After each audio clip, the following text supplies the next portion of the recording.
Hi guys, welcome to True Mouse Games. My name is Alex and welcome to another episode of A Game Master's Musings.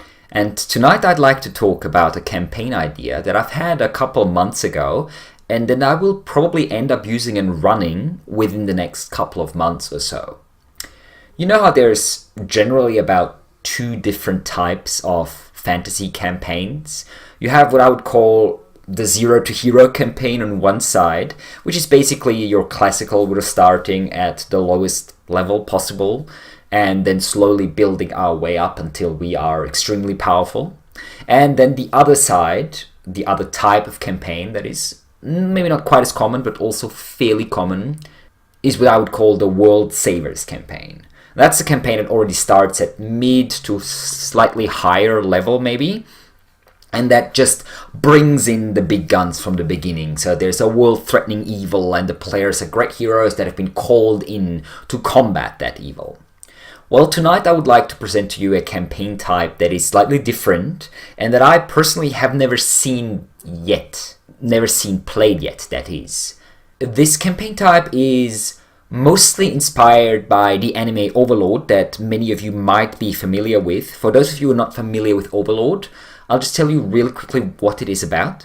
The anime is basically about this guy, this MMO player, that gets pulled into the world of the MMO. There's a lot of animes like that, but this one is unique in many different ways. Firstly, the character is the only player in that world. There's no other players. He's the only player that has been pulled in. Secondly, the character that he's playing is extremely powerful and he has extremely powerful servants who are dedicated to him. And when I say extremely powerful, I mean extremely powerful. He's strong enough to beat an army, basically, by himself. And many of his followers are on his level, or maybe even slightly above or slightly below it. So he's a vast power that has suddenly come into this world and is now trying to find his place or create his place in that world. And that's basically, on the very, very base level, the premise of this campaign that I would like to talk to you about. So we have high-level characters, but not only that, but also a low-level world. How does that work in detail? I'd like to have it started like this. I ask all the players to together build me a not very detailed fantasy world where all their characters are from. And then they create their own backgrounds and their own backstories for characters that are already fairly high level. So we're talking 5th edition D&D, let's say somewhere around maybe 10th, 11th, 12th level. Not sort of super mega epic level yet, but already pretty far along that line. Much, much stronger than your average soldier or bandit or orc or some sort. Then once that stage is over, those characters, those heroes, so to speak, are transferred from their own world into a different fantasy world. And in that world, they will quickly realize a few things. Firstly, it's a very low-level world. So if we're talking the player characters are like 10th, 11th level maybe, then the most powerful people in this world will probably be like level 5, 6, 7 or so. Whereas most people will be far lower than that, level 1, level 2, and so on and so on.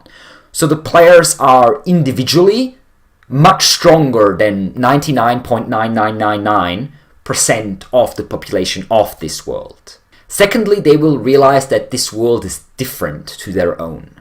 So depending on what the players come up with, I will add a few twists. So if they come from a high magic world, this world might be super low magic, so they are some of the only people that have this high magic available, or this amount of magical resources and knowledge available to them.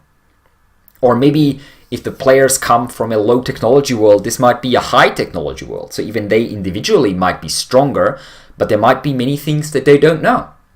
So we have a paradox in a way, which is the strange, at least to me, appeal in this campaign. On one hand, you have individual power and maybe even more information, more knowledge that most of the world has.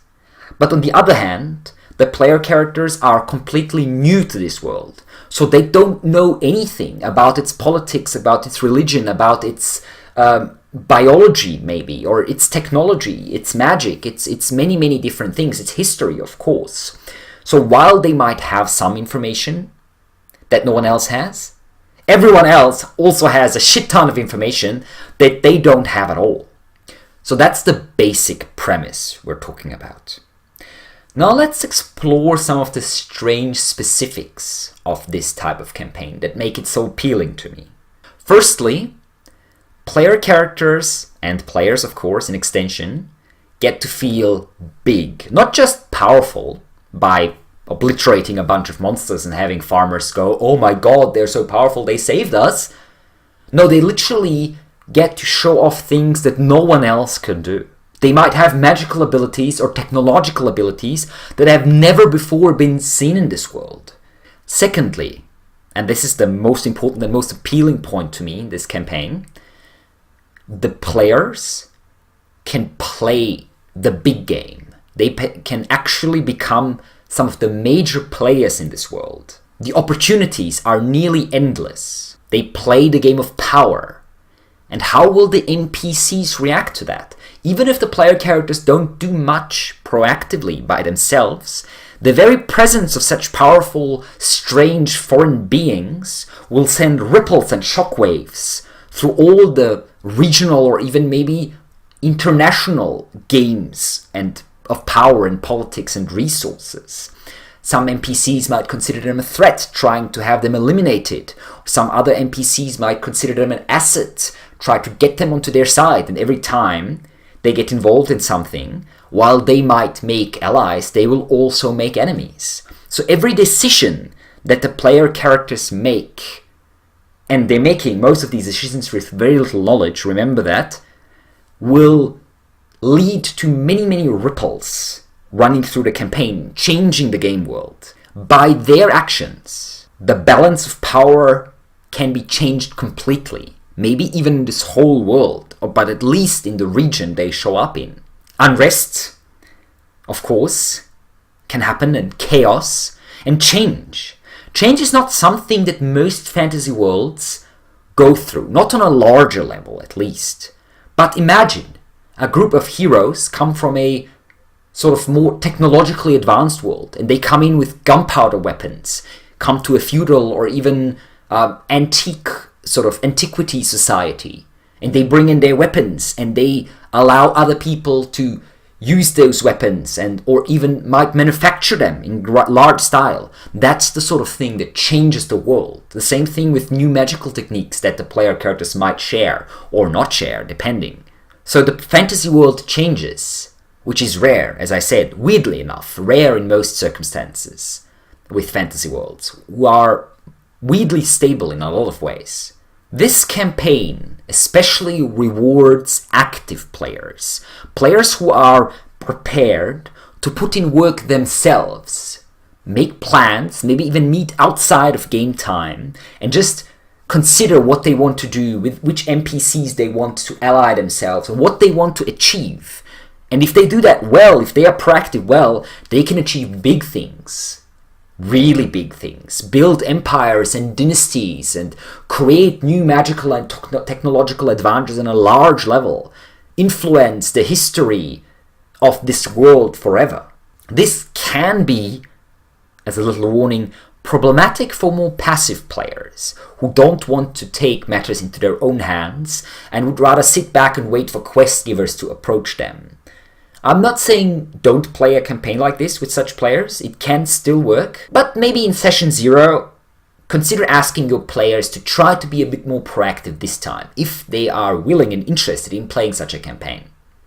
And I get the feeling that many people will be interested in playing such a campaign, simply because it's a new thing that they never experienced before, and because it gives them so many options, more options than your average campaign by far. In a game like this, you'll probably more want to focus on the social challenges and sort of explorationary challenges for your player characters instead of combat stuff, because they will be so strong that most enemies will not pose a danger to them. However, some enemies might still, and you can add crazy combat to the mix. Maybe the player characters are going to the giant mountains, where the giant clans live that have been battling with humanity for 200 years or whatever. And no one goes there anymore because the giants are way powerful, and you would need a literal army to manage to attack this mountainside. Maybe the player characters go in by themselves, and maybe they beat the giants because they are so powerful that they can actually do that. They can face superhuman monsters and creatures and live to tell the tale and even win. Another, to me personally, especially because I come from the sort of dark, gritty fantasy that often explores these issues. So another issue that you can raise in these campaigns, and raise it very well, is the issue of morality. If you are powerful enough to do what you want and to take what you want, and no one can stop you, will you? Will you do what you want? Will you take what you want? So how will our heroes, now that the chains of law and civilization no longer holds them, how will they act? What will they do? There is a very dangerous potential for massive PvP over the course of this campaign, but that's also something that you should be talking about with your players before the campaign actually starts. Because once you start exploring these moral issues, you might realize that certain players and their characters have very different moral values from others, and there might be a massive clash potentially incoming, which could be really fun for everyone, because then if they are fighting each other, then they finally found worthy opponents, in a way, even in this low-level world. But of course, that's only cool if everyone is, from the start, ready to do that sort of thing. Now you might ask, if your players are so powerful, how the hell do I challenge them? Well, you might be tempted to throw like gods and world-shattering powers at them, but that's been done so many times, so I would recommend not to do that. What else can you do? Well, let's talk about it a bit. Social problems are a thing that can be very interesting in regards to such a campaign. Their enemies know that the player characters are super powerful, so they will not attack them directly, but they might attack their resources when they are not around. They might attack their reputation, trying to turn allies against them. They might attack their followers. They could come after NPCs they hold dear. Hey, I'm not gonna attack that 15th level paladin who can smite a demon with his left hand, but his 6-year-old daughter? Yeah, it sounds like a much more easy victim. That's the kind of thing how you can still get to the players and their characters quite a lot, endangering them indirectly in that way. If you want to challenge them in battle, war is an option. Large-scale war. Whole empires that stand against them.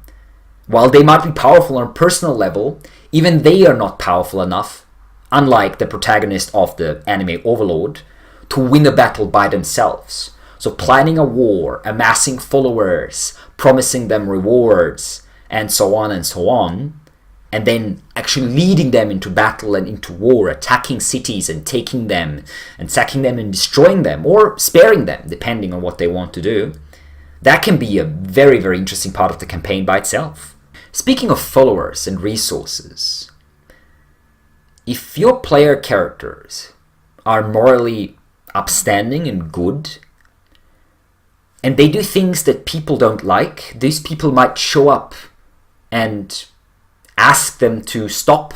And if enough people do that, what do your player characters do? Do they submit to the will? To a type of democracy, nearly? The will of the people? And if they don't, then their reputation will change.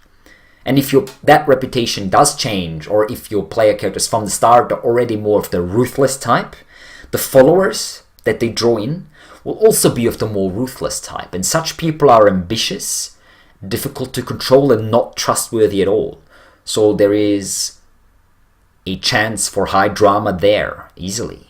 Betrayal and intrigue and schemes behind their backs. Especially if some of their followers get to know some of their secrets. And we've already said, that loving NPCs, family members, or close allies, loved ones, and so on, can very easily be attacked by their enemies. And that is a very emotional type of drama that you don't get quite as easily in some other campaigns. Now let me know, guys, are you interested in playing in a campaign like that? If yes, what's most appealing to you? If no, why not? What is it that disturbs you about it? And if you're game masters, would you be running a campaign like that? Does that sound interesting to you? As I said, I think this campaign has great potential, and I'll definitely be running something like this within the next couple of months, so I might update you in a half a year or so to see how it goes. It might completely fail, but I certainly hope it won't. As always, if you enjoyed our video, please like it underneath here and subscribe to our channel right up here. And until we see each other again, True Mask Games says good luck with your own games, and bye bye. Thank you for watching.